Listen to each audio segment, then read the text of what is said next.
There's an unmistakable aura around the Colosseum, one that's both captivating and unsettling.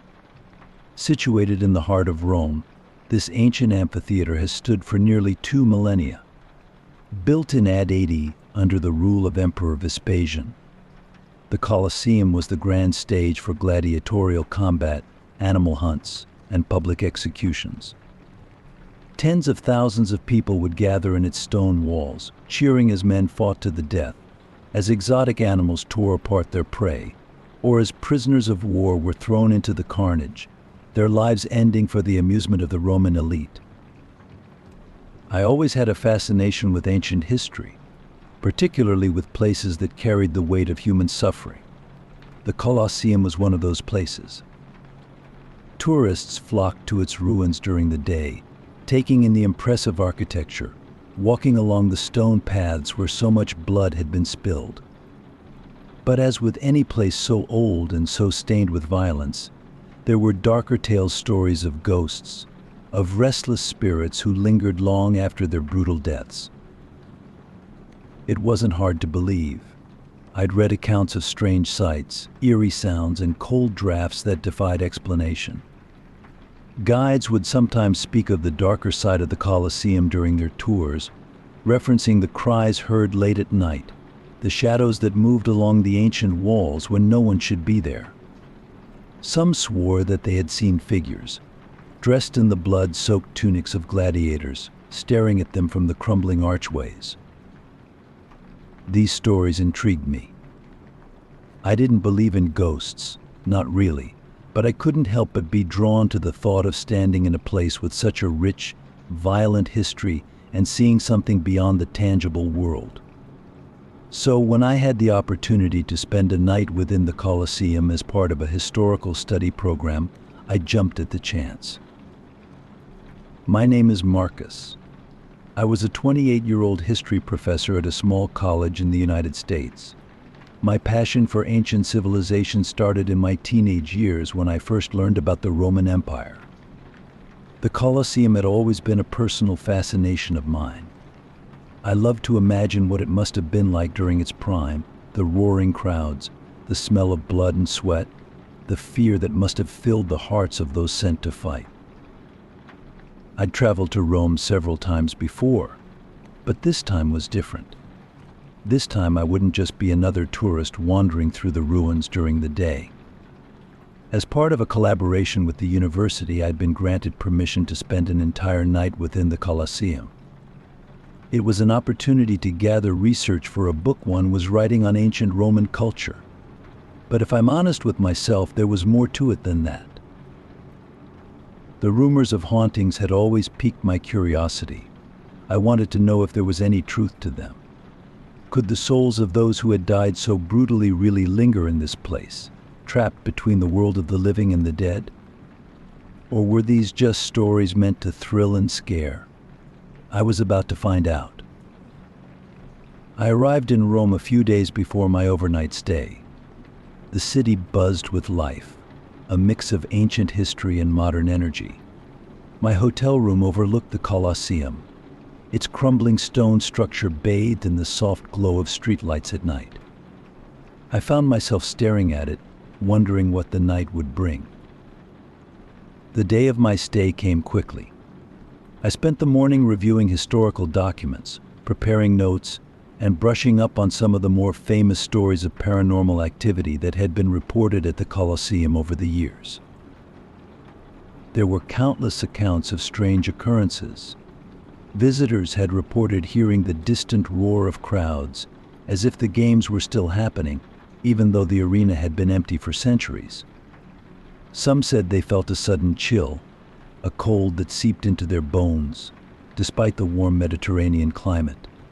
Others claimed to have seen shadowy figures, dressed in the garb of ancient Romans, moving silently through the corridors.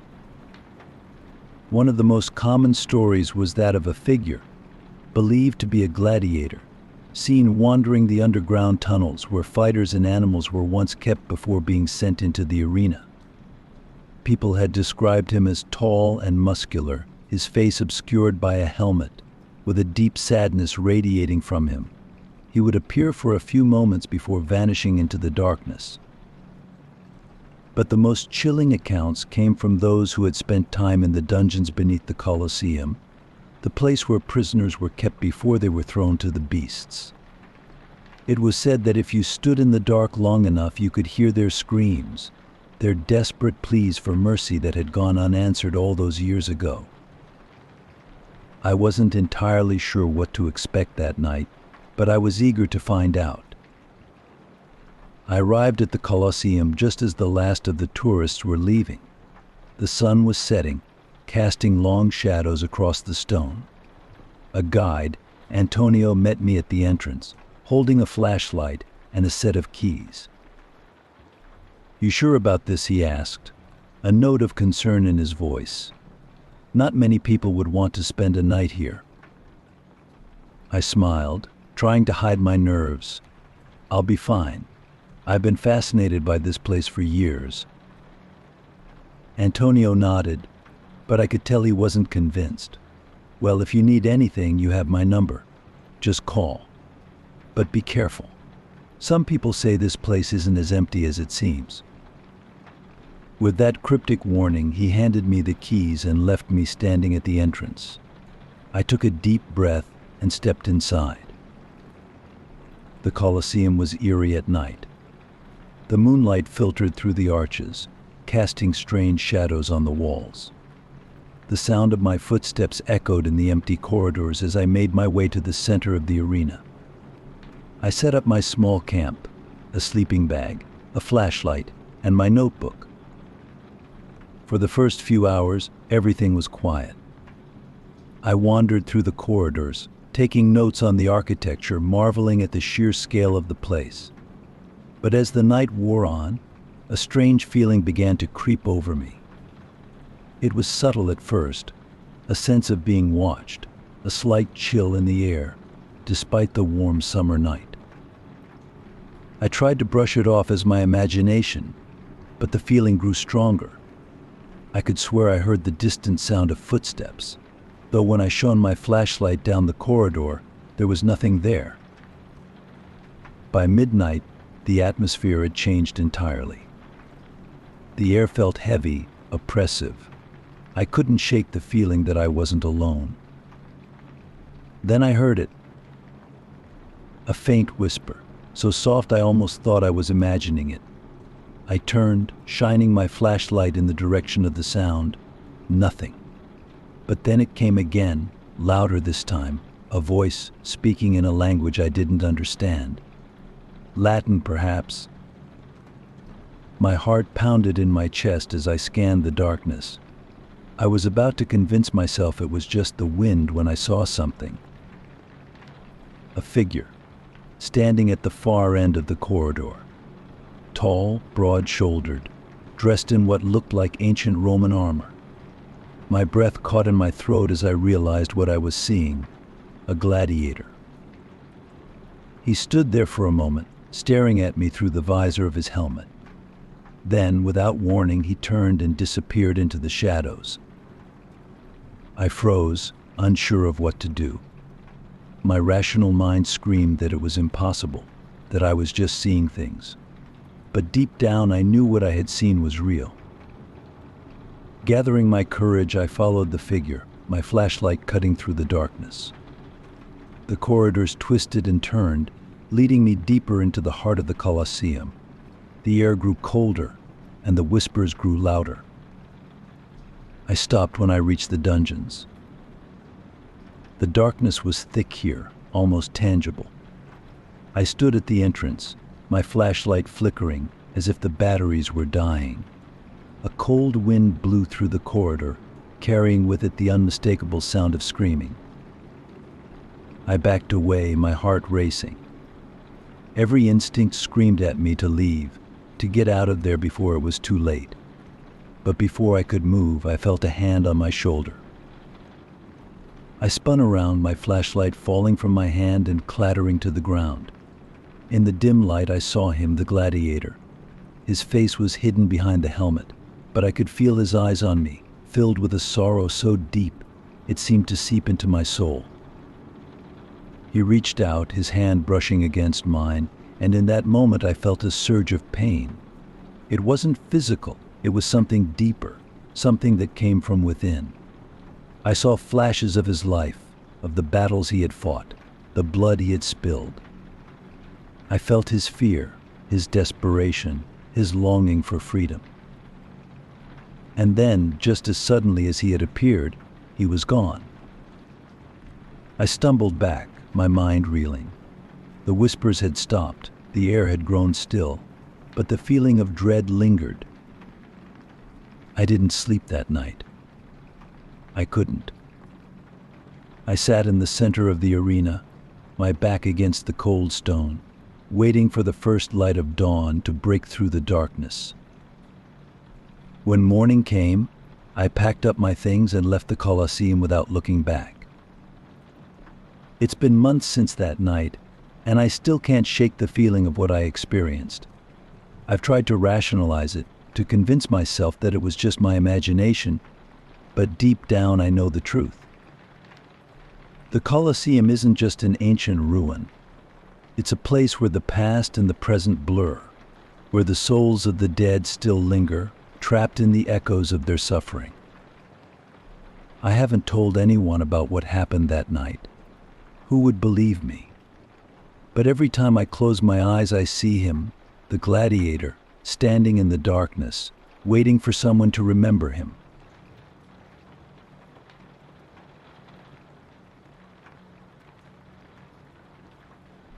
I've always been drawn to history, the kind that lies buried under centuries of dust, waiting to be uncovered.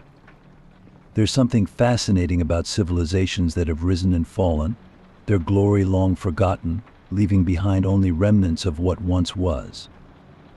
The ancient Maya were one such civilization. Sprawling across parts of present-day Mexico, Belize, Guatemala, Honduras, and El Salvador, the Maya were an advanced society known for their astronomical knowledge, impressive architecture, and intricate hieroglyphic writing. But there was also something darker about the Maya that intrigued me. Their culture was deeply intertwined with the spiritual world, their cities often designed to reflect cosmic order. The Maya believed in a complex array of gods and goddesses, and their rituals frequently involved bloodletting and human sacrifice.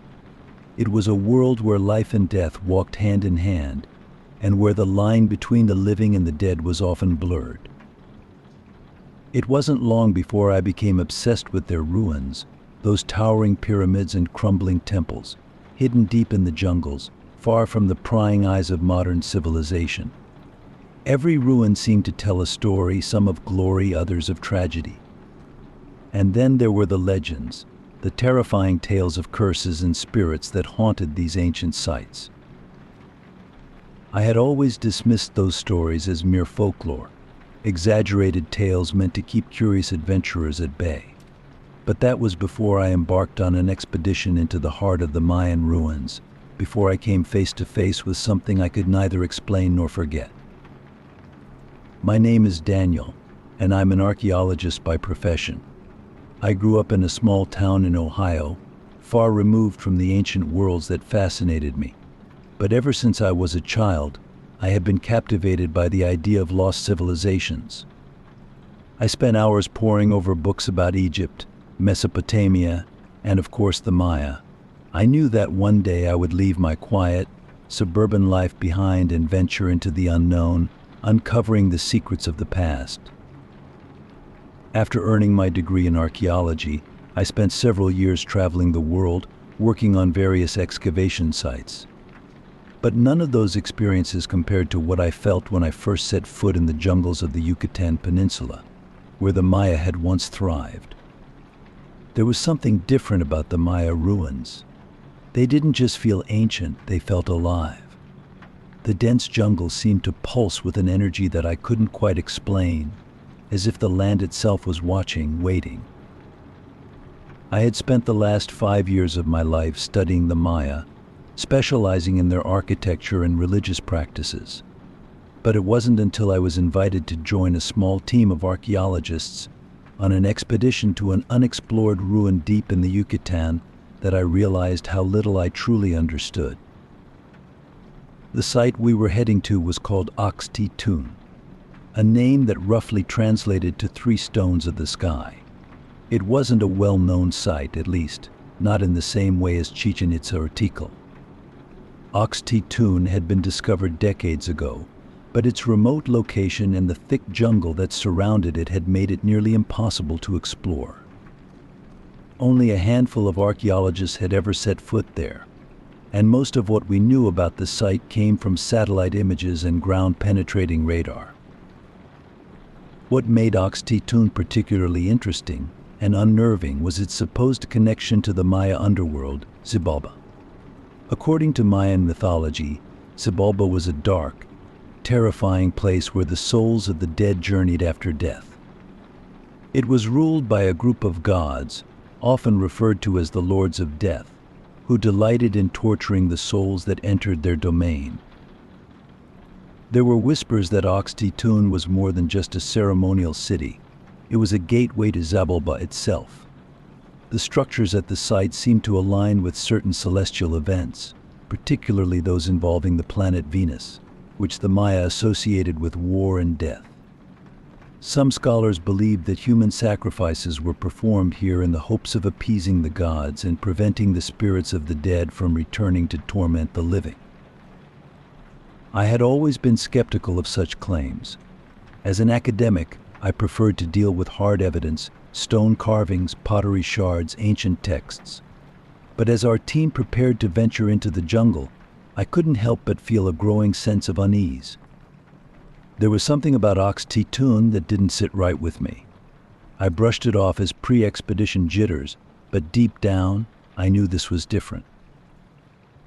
We arrived at the ruins just as the sun was beginning to set. The thick jungle canopy cast long shadows across the ancient stone structures, and the air was thick with humidity. As we set up camp, our guide, a local man named Thomas, shared some of the legends associated with the site. They say that Ox-Titun is cursed. Thomas began, his voice low and serious. The ancient Maya believed that this was where the Lords of Death came to claim the souls of the living. Many of the local villagers won't come near this place. They say the spirits of the dead still walk these ruins at night.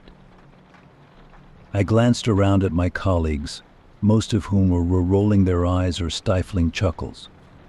I wanted to laugh it off too, but there was something about Thomas's tone that made my skin crawl. The last group of archaeologists who came here, Thomas continued, they left in the middle of the night. They said they heard voices, whispers in the trees, and they saw something they couldn't explain. I felt a chill run down my spine. What did they see? Thomas hesitated, glancing over his shoulder as if to make sure we were alone. They said they saw figures, shadowy figures, like people, but not quite. They were tall, their faces hidden, and they moved through the jungle as if they were watching, waiting. I wanted to dismiss his story as superstition, but the look in his eyes told me that he believed every word. I tried to shake off the unease and focus on the task at hand. We were here to uncover the secrets of the Maya, not chase ghosts. But as the night wore on, I couldn't shake the feeling that we weren't alone. Our first few days at the site were uneventful. We spent our time mapping the ruins, taking measurements, and cataloging the various structures. The city was larger than we had anticipated, with several pyramids, temples, and what appeared to be a ball court. The jungle had reclaimed much of the site, with vines and roots snaking their way through the stone, but the architecture was still impressive. But as we ventured deeper into the ruins, strange things began to happen. It started with the sounds, faint whispers that seemed to come from nowhere. At first I thought it was the wind, or perhaps the distant calls of animals, but the sounds were too deliberate, too human. They would start as a soft murmur, like a conversation just out of earshot, before growing louder, almost as if the voices were coming closer. Every time I turned to look, there was nothing there. Then came the shadows.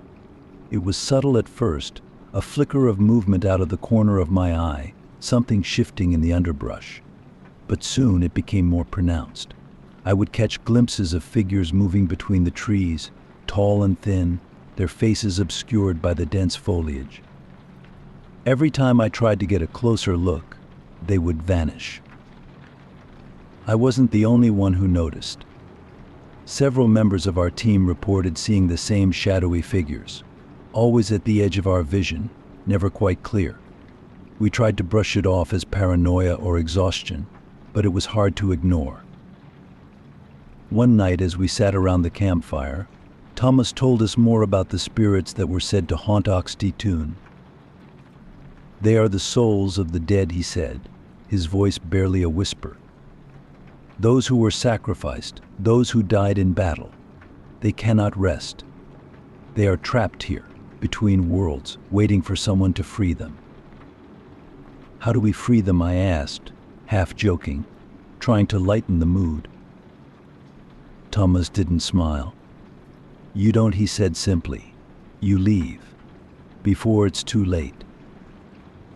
By the time our second week at the site came around, the tension among the team was palpable. Everyone was on edge, jumping at every rustle of leaves or snap of a twig. The whispers had become more frequent, louder, and the shadows seemed to follow us wherever we went. One evening, as the sun dipped below the horizon, I decided to explore one of the pyramids on my own. It was a smaller structure, partially collapsed, but it had caught my attention from the moment we arrived. There was something about it that drew me in, something I couldn't explain. I climbed the steps slowly, my flashlight casting long shadows on the stone. As I reached the top, I felt a strange sensation, a heaviness in the air, as if the very atmosphere was pressing down on me. The whispers started again, louder this time, more urgent. I shone my flashlight into the darkness, but there was nothing there, just stone and jungle. But the feeling of being watched was overwhelming. Then I saw it. A figure, standing at the edge of the pyramid, its back turned to me. It was tall, impossibly tall, with long limbs and a head that seemed to tilt at an unnatural angle. I froze, my heart pounding in my chest. "Hello," I called out, my voice trembling. The figure didn't move. I took a step closer, my flashlight trained on the figure's back. As I did, it slowly turned to face me. I wish I could describe what I saw, but I can't. It wasn't human, but it wasn't entirely inhuman either. Its face was a blur of shadows, its eyes, if they were eyes, burning with a cold, malevolent light. I stumbled back, my mind racing. I wanted to run, but my legs wouldn't move. The figure began to approach me, its movements slow and deliberate, as if it had all the time in the world. The whispers grew louder, filling my head, drowning out my thoughts. And then, just as it was about to reach me, it vanished. I don't remember how I made it back to camp. The next thing I knew, I was sitting by the fire, trembling, my heart still racing. I told my colleagues what I had seen, but they didn't believe me. They chalked it up to exhaustion or dehydration. But I knew the truth. We left Oxty-Tune a few days later, our work unfinished. The site was too dangerous, too cursed. We agreed to report our findings to the archaeological community, but I knew that I would never return. Since then, I've tried to forget what happened, to convince myself that it was just my imagination. But the memories still haunt me. Every night I hear the whispers, and every time I close my eyes, I see that figure, standing in the darkness, waiting. I've come to realize that Oxty-Tune is not just an ancient ruin. It's a place where the dead still linger, where the spirits of the Maya are trapped, bound by a curse that will never be broken. And now I fear that curse has followed me home.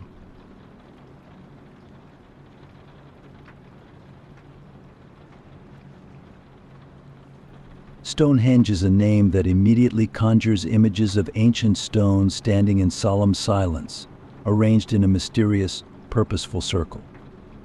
For centuries, scholars, archaeologists, and mystics alike have puzzled over the secrets of this iconic monument, located on the windswept plains of Wiltshire, England.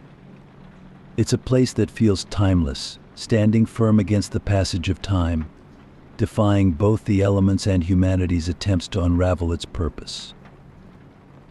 I first visited Stonehenge as a child, on a family trip to the English countryside. Even then, something about the place captured my imagination.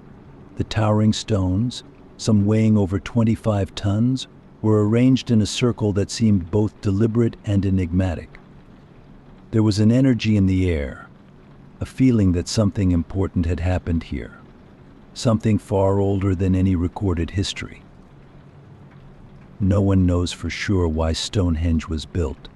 Some say it was a temple for sun worship, its stones aligned with the movements of the sun and stars. Others believe it was a burial ground, a place where the dead were honored and sent to the afterlife.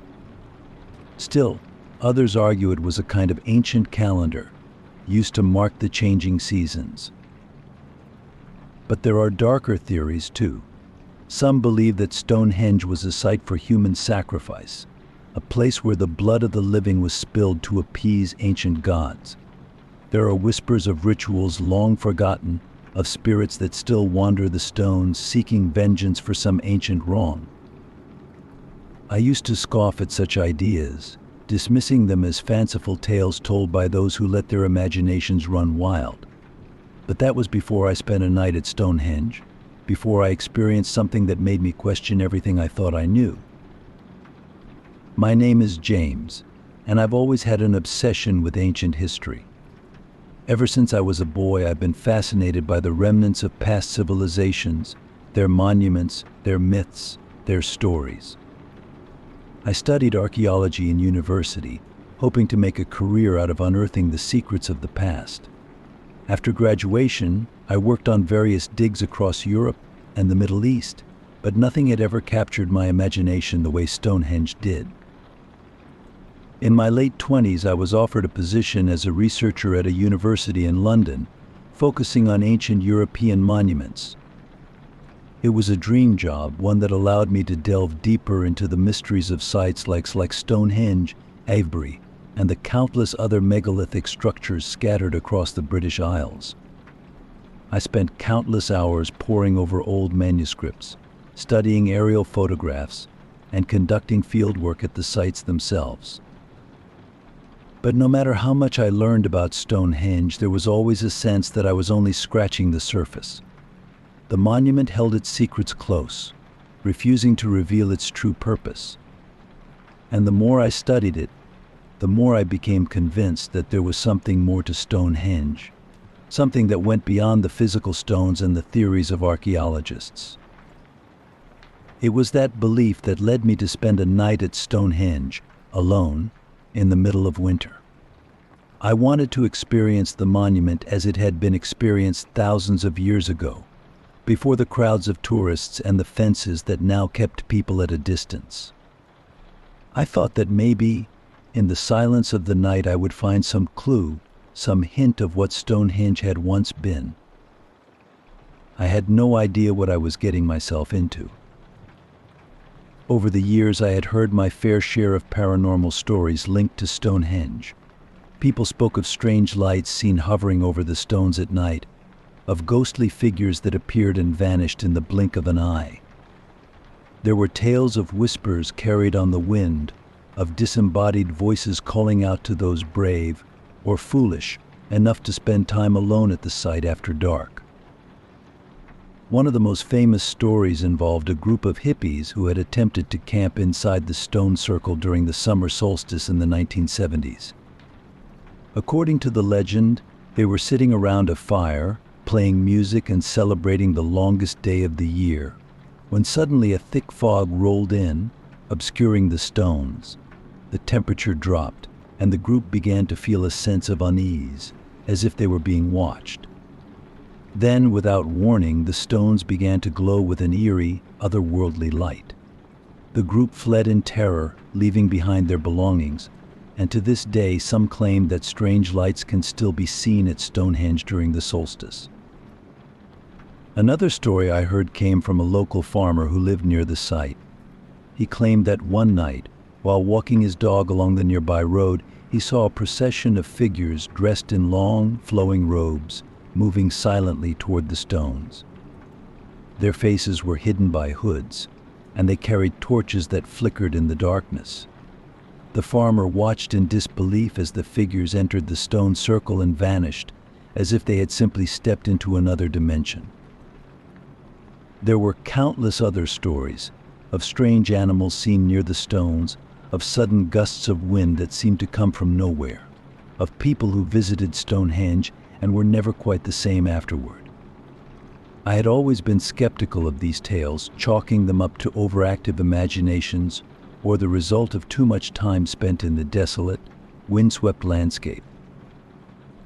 But as I prepared for my night at Stonehenge, I couldn't shake the feeling that there was something more to these stories, something that I was about to discover for myself. Before I set out for Stonehenge, I spent weeks reviewing the various theories surrounding its purpose. The most popular theory, of course, is that Stonehenge was a kind of astronomical observatory, its stones aligned with the solstices and equinoxes. This idea is supported by the fact that the heel stone, a large standing stone located just outside the main circle, aligns perfectly with the sunrise on the summer solstice. Other theories suggest that Stonehenge was a site for religious rituals, possibly involving the worship of the sun or the dead. Some archaeologists believe that it was a kind of pilgrimage site, where people from all over ancient Britain would come to honor their ancestors or seek healing from the gods. There's evidence that human remains were buried at the site, and some researchers have suggested that Stonehenge was a kind of necropolis, a city of the dead. But there are also more unconventional theories. Some believe that Stonehenge was built by aliens, or that it served as a kind of portal to another dimension. Others argue that the stones themselves have mystical properties, capable of channeling energy from the earth or the stars. These ideas are often dismissed by mainstream archaeologists, but they continue to capture the imagination of the public. One of the more intriguing theories I came across involved the idea that Stonehenge was a kind of soul trap. According to this theory, the ancient builders believed that the souls of the dead could become trapped within the stones, unable to move on to the afterlife. This idea was based on the belief that certain stones, particularly those used in megalithic monuments, had the ability to absorb and contain spiritual energy. As strange as it sounded, this theory stuck with me. I couldn't help but wonder if there was some truth to it. If the stones of Stonehenge had somehow absorbed the energy of the people who had built and used the monument, and if that energy still lingered, waiting for someone to release it. The day of my planned overnight stay at Stonehenge arrived, and I made my way to the monument with a sense of both excitement and apprehension. I had obtained special permission from the local authorities to spend the night within the stone circle, something that was rarely granted. As I approached the site, the wind howled across the open plain, and the sky was an ominous shade of gray, heavy with the threat of rain. I set up camp just outside the stone circle, laying out my sleeping bag and placing my small backpack of supplies nearby. The sun was beginning to set, casting long shadows across the landscape, and as I stood there, looking up at the massive stones, I felt a sense of awe mixed with a growing unease. There was something about the place that felt alive. As darkness fell, I sat inside the stone circle, my back resting against one of the massive sarsen stones. The wind had died down, leaving the air still and heavy. I could hear nothing but the sound of my own breathing and the distant rustle of grass. I had brought a flashlight with me, but I decided to keep it off, letting my eyes adjust to the darkness. Hours passed, and I began to drift in and out of a light sleep. But then, just after midnight, something changed. It started as a faint sound, a low, almost imperceptible humming. At first I thought it was the wind, but the sound grew louder, more distinct. It seemed to be coming from the stones themselves, a deep, resonant vibration that I could feel in my chest. I sat up, my heart pounding, and listened. The humming continued, growing in intensity, until it felt as if the entire monument was vibrating. I stood up, my flashlight in hand, and shone the beam across the stones. There was nothing, no movement, no sign of life. But the sound persisted, and with it came a sense of dread, a feeling that someone or something was here and I was being watched. I turned off the flashlight and stood in the darkness, my senses heightened. The humming was now accompanied by a faint whispering, voices just on the edge of hearing. I couldn't make out what they were saying, but the tone was unmistakable, urgent, pleading, angry. And then I saw them. At first they were just shadows, faint shapes moving between the stones. But as my eyes adjusted, the shadows became more distinct, figures, tall and gaunt, with hollow eyes and pale, translucent skin. There were dozens of them, circling the stones, their movements slow and deliberate. I wanted to run, to get as far away from Stonehenge as possible, but I was rooted to the spot, unable to move. The figures drew closer, their hollow eyes fixed on me, their whispers growing louder. I could feel their presence all around me, pressing in on me, suffocating me. And then, just as suddenly as it had begun, it stopped. The humming, the whispers, the figures, they were all gone. The air was still once again, and I was alone in the darkness. I didn't sleep that night. Instead, I sat by the stones, my back against the cold stone, my mind racing. I had come to Stonehenge seeking answers, but instead, I had found only more questions. What had I experienced? Were the figures I saw the spirits of those who had built the monument? Were they trapped here, unable to move on to the afterlife? Or had I simply imagined the whole thing, my mind playing tricks on me in the darkness? I don't know. I don't know. But what I do know is this: Stonehenge is not just a collection of ancient stones. There is something more to the place, something that defies explanation. And whatever it is, it's watching, waiting, just beyond the veil of the everyday world.